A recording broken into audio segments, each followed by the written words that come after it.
खुलुमबाय दिनैनि Bodoland इंखं television studio हलाव आं मलेन बसुमतारी दिनैनि गाहाय रादाबफोराव दं। मोन 22 फिरफिला दैखांनायजों बिजनी नोगोर बर' समाजा सानथामनि हाबाफारि लानानै 22थि रंजालि बैसागु खुंफुंनायखौ जागायबाय। गसाइगावनि अदालगुरियाव बारहुंखाजों नखरसेनिनो सासेनि जिउ खहा आरो साथाम जोखोम। बृहस्पतिबारखालि मोनाबिलियाव फैनाय बारहुंखाया आसाम नाङैनो गोबां खहा खालामलांदों। रूस आरो इउक्रेन दावहानि गेजेरावबो रासियाया भारतनो S-400 मिसाइलखौ दैथायहरबाय। दानिया फैदो आबुं रादाबाव।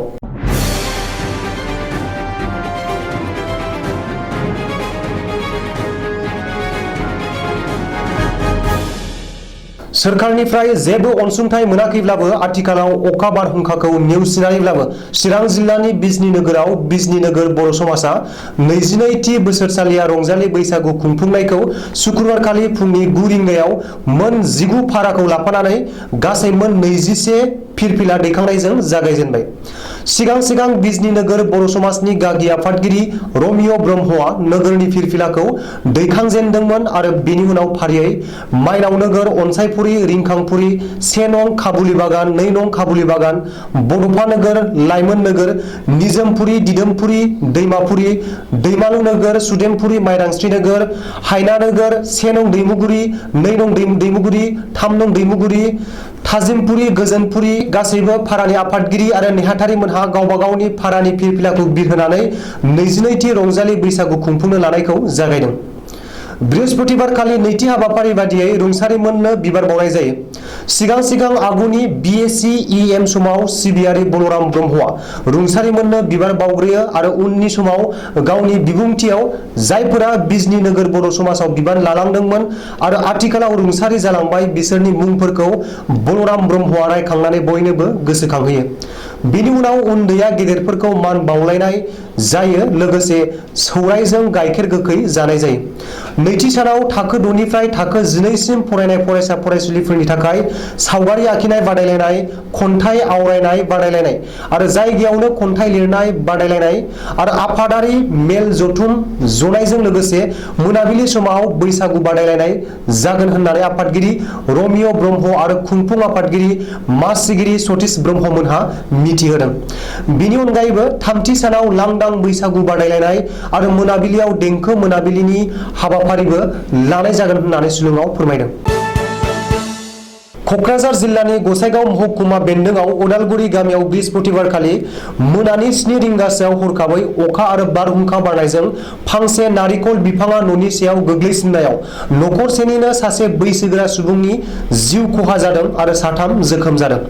गामिनि रायजो राजाया खौरांगिरिनि सिगाङाव फोरमायनाय बादिब्ला थैनाय सुबुंनि मुङा सरेन्द्र बसुमतारी होननानै मिथिहोदों आरो जोखोम जानायफोरनि मुङा फारियै फिसाज्ला बिरदाव बसुमतारी, बिहामजो अनजलि बसुमतारी आरो फिसौज्ला निरन्जय बसुमतारी।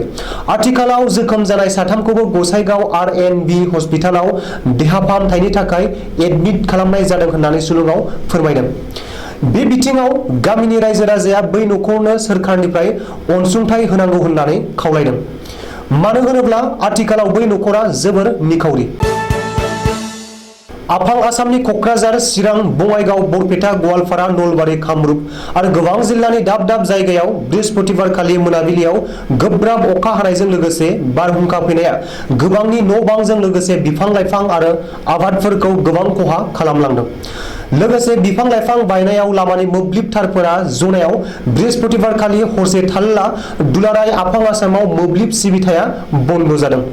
बिजनी नोगोर भेटागावआव खुख्लुं थानायाव लामायाव गसंनानै थानाय गंसे I-10 गारिनि सायाव लामानि दंफां गोग्लैसिननायाव रावनिबो जिउ खहा जायाखैब्लाबो नाथाय गारिया गाज्रियै खहा जादों आरो गंसे बेटारि गारि एबा ई-रिक्सायाबो खहा जादों।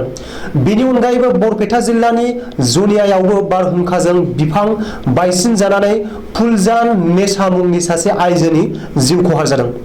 ओजोंहाय क'क्राझार जिल्लानि मनसरगाव, भुसियापारा, थिनालि, अन्थाइबारि गामियाव गेदेर सारअन्थाइ फैनानै थिं उखुमखौ सौफ्लंलांजोबदों।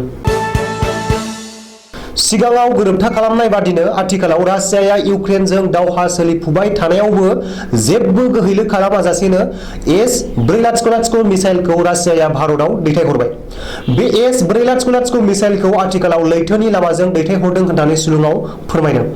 मख'नो गोनांदि 2018 मायथाइयावनो भारत सोरखार आरो रासिया सोरखारनि गेजेराव air defence system S-400 मिसाइलखौ $5 million गोरोबथा खालामनाय जादोंमोन। बे S-400 मिसाइलजों हानिफ्राय गोजौ फारसे 400 किल'मिटार गोजानाव गावहरनो हायो आरो जायखिजाया दावहारु बिरखंखौनो टारगेट खालामनो हायो होननानै सुलुङाव फोरमायदों। दिनैनि रादाबा एसेनोसै। गोजोन्थों।